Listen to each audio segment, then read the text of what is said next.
আসসালামু আলাইকুম। আশা করি সকলেই ভালো আছেন। প্রিয় চাকরি প্রত্যাশী ভাই ও বোনেরা, কাস্টম এক্সাইজ ও ভ্যাট কমিশনারের ঢাকা উত্তরের যে নিয়োগ সার্কুলারটা, এইটার কিন্তু আবেদনের আর মাত্র অল্প কিছুদিন সময় রয়েছে। এর মধ্যে কিন্তু আবেদন করতে হবে। এটি কিন্তু সরকারি একেবারেই রাজস্ব খাতভুক্ত নিয়োগ সার্কুলার।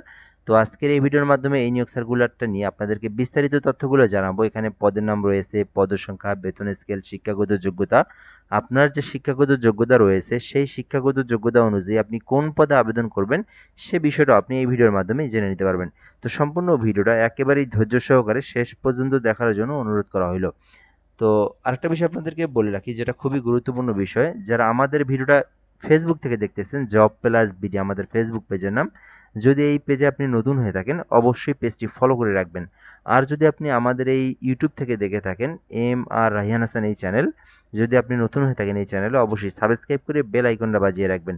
তাহলে কিন্তু আপনি বাংলাদেশের সকল নিয়োগ সার্কুলার আপনি আমাদের মাধ্যমে সবার আগে জেনে নিতে পারবেন। তো এখানে বলা হয়েছে যে অর্থ মন্ত্রণালয়ের অভ্যন্তরীণ সম্পদ বিভাগ শুল্ক এক শাখার পত্র স্মারকের প্রেক্ষিতে বলা হয়েছে যে কাস্টম এক্সাইজ ও ভ্যাট কমিশনারের ঢাকা উত্তরের নিয়োগ সার্কুলার, মানে এটি কিন্তু সারা বাংলাদেশে না, এটি শুধুমাত্র ঢাকা উত্তরের নিয়োগ সার্কুলার। আপনারা জানেন বাংলাদেশের প্রত্যেকটা জেলাতেই কিন্তু কাস্টমসের নিয়োগ দেওয়া হয়ে থাকে। জেলা পর্যায়ে কয়েকটা জেলা মিলে একত্রে এইভাবেই নিয়োগ দেওয়া হয়ে থাকে, যেহেতু এটা ঢাকা উত্তরের নিয়োগ সার্কুলার। এখানে বলা হয়েছে যে 11 থেকে 20তম গ্রেডে নিয়োগ দেওয়া হয়েছে, মানে এই যে পদগুলো রয়েছে এখানে বিভিন্ন পদ রয়েছে যেখানে 11 থেকে 20তম গ্রেড রয়েছে। এরপরে বলা হয়েছে রাজস্ব খাত, মানে এটা কিন্তু একেবারেই সরকারি স্থায়ী নিয়োগ সার্কুলার, পার্মানেন্টলি একটি জব, রাজস্ব খাতভুক্ত একটি নিয়োগ সার্কুলার। এখানে বলা হয়েছে যে রাজস্ব খাতে নিয়োগ দেওয়া হবে এবং বলা হয়েছে যে ঢাকা জেলার স্থায়ী বাসিন্দাদের নিকট হতে অনলাইনে আবেদনের জন্য আহ্বান করা যাচ্ছে। মানে যারা শুধুমাত্র ঢাকা জেলার স্থায়ী বাসিন্দা, ঢাকাতে যাদের জন্মগ্রহণ, ঢাকার যাদের নাগরিক, ঢাকায় যাদের ভোটার আইডি কার্ড রয়েছে, শুধুমাত্র তারাই অ্যাপ্লিকেশন করতে পারবেন। এটা কিন্তু বাংলাদেশের 64 জেলার প্রার্থী আবেদন করতে পারবেন না। শুধু ঢাকা জেলার স্থায়ী বাসিন্দা, ছেলে হোক মেয়ে হোক উভয় প্রার্থীরাই আবেদন করতে পারবেন। ঢাকা জেলার প্রার্থী যারা রয়েছেন অবশ্যই সম্পূর্ণ ভিডিওটা আপনারা শেষ পর্যন্ত দেখবেন। তো এখানে বলা হয়েছে যে প্রথমত পদের নাম পরিসংখ্যান অনুসন্ধানক, যেখানে একটি পদ রয়েছে। যারা পরিসংখ্যান অথবা অর্থনীতি অথবা গণিত বিষয়ের উপর যারা অনার্স পাস করেছেন আবেদন করতে পারবেন। কম্পিউটার অপারেটরে 13 গ্রেডে একটি পদ রয়েছে। যারা বিজ্ঞান শাখা থেকে অনার্স পাস করেছেন অথবা ডিগ্রি পাস করেছেন আবেদন করতে পারবেন। ষাট লিপিকার কাম কম্পিউটার অপারেটর রয়েছে একটি পদে, যেখানে শুধুমাত্র শুধুমাত্র অনার্স অথবা ডিগ্রি পাস করলেই আবেদন করা যাবে। তবে কম্পিউটার সম্পর্কে বেসিক অভিজ্ঞতা এবং ভালো একটা টাইপের এক্সপিরিয়েন্স আপনার থাকতে হবে। ষাট মুদ্রাক্ষরিকের যে টাইপের স্পিড সেটা কিন্তু আপনার মধ্যে অবশ্যই থাকতে হবে, তাহলে আপনি অ্যাপ্লিকেশনটি করতে পারবেন। সো এর পরের পদের নাম উচ্চমান সহকারী নিয়োগ দেওয়া হবে। 6টি পদ রয়েছে। উচ্চমান সহকারী পদে আবেদন করতে চাইলে শিক্ষাগত যোগ্যতার প্রয়োজন স্নাতক অথবা ডিগ্রি, মানে অনার্স পাস করেছেন যারা অথবা যারা ডিগ্রি পাস করেছেন তারা উচ্চমান সহকারী পদে আবেদন করতে পারবেন। এই ক্ষেত্রে অবশ্যই আপনাদেরকে কম্পিউটার সম্পর্কে ভালো একটা অভিজ্ঞতা এবং এক্সপিরিয়েন্স আপনার থাকলে অ্যাপ্লিকেশনটি করতে পারবেন। 14 গ্রেডে নিয়োগ দেওয়া হয়েছে।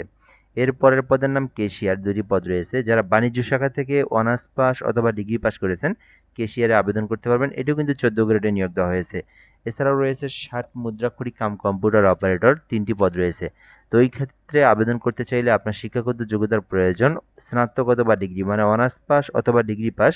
এখানেও কিন্তু ষাট মুদ্রাক্ষরিকের যে টাইপের স্পিড যেটা রয়েছে, বাংলায় 45, ইংরেজিতে 77 শব্দ যাদের টাইপের স্পিড রয়েছে পার মিনিটে, তারা কিন্তু অ্যাপ্লিকেশন করতে পারেন ষাট মুদ্রাক্ষরিক কাম কম্পিউটার অপারেটরে।